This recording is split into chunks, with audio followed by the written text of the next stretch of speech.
Como todos nós já imaginávamos, a tal candidatura do Flávio Chocolateiro não passava de mais um sequestro bolsonarista da Câmara, e Hugo Mota, como presidente fraco que é, cede à chantagem e coloca o projeto de dosimetria para ser votado a toque de caixa, e Andréa Sadi e Otávio Guedes rasga o verbo e fala só verdades sobre essa pataquada. Espia. A notícia do dia, o presidente da Câmara, Hugo Mota, avisou agora há pouco, numa reunião de líderes, coloquei lá no meu blog, lá na Câmara, que ele vai pautar aquele projeto de lei chamado PL da dosimetria, que na prática reduz as penas para os condenados pela tentativa de golpe de Estado do 8 de janeiro. Hugo Mota fez essa conversa ali com os líderes, disse que foi uma decisão construída com os líderes. Alguns parlamentares com quem eu conversava agora há pouco me diziam que foram surpreendidos, principalmente parlamentares, claro, da base do governo Lula, mas foi uma construção também, pela minha apuração, desses líderes do Centrão, líderes dos partidos de direita, como um aceno em meio a essa construção toda da candidatura de Flávio Bolsonaro à presidência da República. Do Eduardo Bolsonaro vai ser cassado, isso também ficou combinado por uma decisão da mesa, tá? Ou seja, por faltas, uma decisão burocrática. Tem também acordo para o caso da Zambelli, Glauber Braga e Alexandre Ramagem, só que esses vão a voto no plenário, tá? Expectativa, segundo a minha apuração, é de que Zambelli e Glauber Braga, esses casos sejam debatidos, votados amanhã, e Ramagem na semana que vem. Então, só para deixar isso aqui colocado para vocês, registrado, depois a gente volta para esses casos, porque é muita coisa, a Câmara sempre surpreendendo, acorda tá de um jeito, vai dormir tá de outro, né, Mirval? Deixa eu trazer para vocês alguns bastidores dessa decisão de hoje, que é o seguinte: a família Bolsonaro, ela troca as peças ali o tempo todo de quem é o filho que está negociando o resgate, né? É um resgate, eles sequestram a pauta, sequestram o debate político e vão negociando. O Flávio entrou no lugar do Eduardo Bolsonaro. O Eduardo Bolsonaro, no meio do ano, com as tarifas, foi lá e disse: só sai daqui, só vou trabalhar para reverter as tarifas se tiver anistia. Aí vem o Centrão e diz, tentou até, mas disse, não vai rolar, a anistia tá fora. Próximo assunto, vamos tentar dosimetria. Não queremos dosimetria, aí não vai acontecer, tal, do que. Aí vem o Trump, a diplomacia brasileira, consegue costurar com os Estados Unidos, e nem isso mais estava em pauta. Porque o Trump decidiu que com o Lula ele tem química e deixa o Brasil para lá.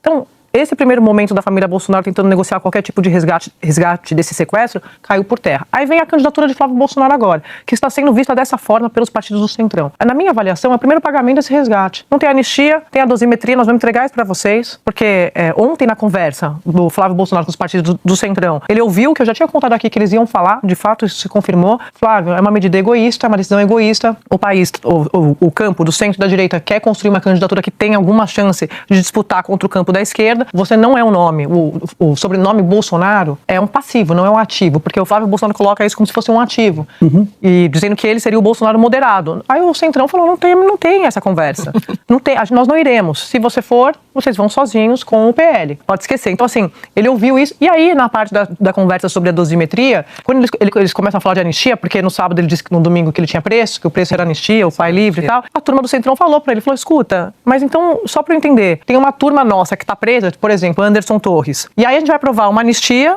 você está defendendo uma anistia que não vai ser aprovada, no lugar de tentar aprovar uma dosimetria que consegue tirar, pelo menos reduzir a pena dessa turma que está na cadeia. Por exemplo, Anderson Torres. Então, isso é um debate que o Centrão defende e quer entregar essa dosimetria para os aliados condenados no tentativa de golpe de 8 de janeiro, e principalmente, por óbvio, que beneficia Jair Bolsonaro, porque isso foi dito também. Então você está querendo que seu pai fique 7, 8 anos na prisão, sendo que você dá para negociar 2 anos por bom comportamento. Foi a conta que eles fizeram ali. Daqui a pouco o Paulinho da Força, o deputado relator do PL da dosimetria, acabou de me mandar o texto, vou ler aqui para trazer para vocês, mas a conta que fizeram ontem com Flávio Bolsonaro foi essa, a redução da pena do pai. E tem um agravante dessa discussão toda do Centrão, porque só para registrar isso também, que é importante, essa turma é amiga de Flávio Bolsonaro. Isso, não, Flávio mas prefere, mas faz conta. A turma eles fazem conta. Quem tem mais chance? Porque tem bancada, tem fundo, tem não sei o quê, tem perspectiva de poder. Então eles vão com o campo, esse candidato que vai ser arrumado, se vai ser Tarcísio, vai ser Ratinho, mas acho que é importante colocar isso. Não será Flávio para esse grupo. Mesmo se Flávio for, eles não vão com Flávio. Porque eles também estão com essa leitura de que Flávio está... O que ele está falando em on, ele está falando no bastidor, que ele é irreversível e tal. E aí foi dito a ele o óbvio. Você vai correr o risco de ficar sem mandato? Você, Flávio Bolsonaro? É isso. Então, assim, que todos esses personagens falam, tem telhado de vidro, não é um personagem. Então, isso foi dito a ele também na condição de amigo. Sim. Você vai ficar sem mandato? Porque só se olhar as pesquisas, tem certeza? Aquela coisa que quando a gente está conversando com um amigo, você sabe que o amigo está fazendo uma burrada, tá? Sabe, comprando aquela casa de praia. Terreno na lua. Aquele terreno na lua. Você fala, tem certeza que você vai fazer uma coisa dessas? Então, amigo, vou. E o Jair da mesma forma, não vai fazer o que o Lula fez em 18. Ficar dizendo que é candidato, porque isso era uma preocupação dos candidatos de direita. Se o Jair Bolsonaro disser que ele é o candidato, constrange. Porque o que você faz? Você vai sair... Tem um monte de candidatos desses partidos, os partidos me dizendo que eles vai deixar, se o Flávio for com isso até o fim, eles vão sair junto. Vão sair, deixa o Flávio lá. Então, assim, isso não aconteceria com o Jair Bolsonaro. Não. Só de considerar, então acho que é importante, esses movimentos são importantes. Aí você falou da Michelle, no final de semana eu me dei ao trabalho de olhar a repercussão das postagens dos filhos de Bolsonaro nas redes sociais. Aí eu olhava os comentários e era exatamente isso, assim, e gente, são seguidores, são pessoas que, né, do campo político. Pelo amor de Deus, vocês só pensam em vocês. Ou você lança o Tarcísio ou você lança a Michelle. Mas Flávio Bolsonaro não dá. Então, assim, tem todo um componente para eles também, e muita gente falando nessa questão de moral e ética. Então, assim, porque para esse campo, isso é uma bandeira que sempre foi usada.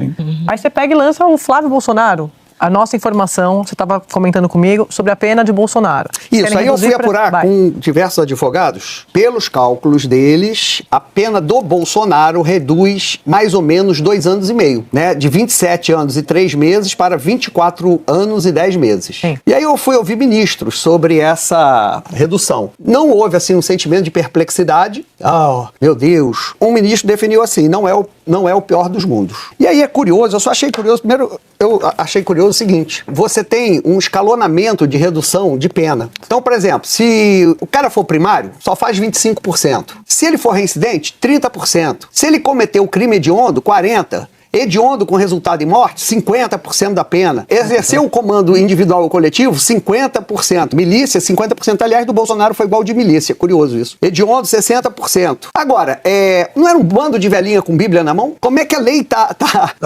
categorizando? Não entendi, Merval. Era um bando de velhinha que foi lá pacificamente. Pra que estão fazendo essa dosimetria?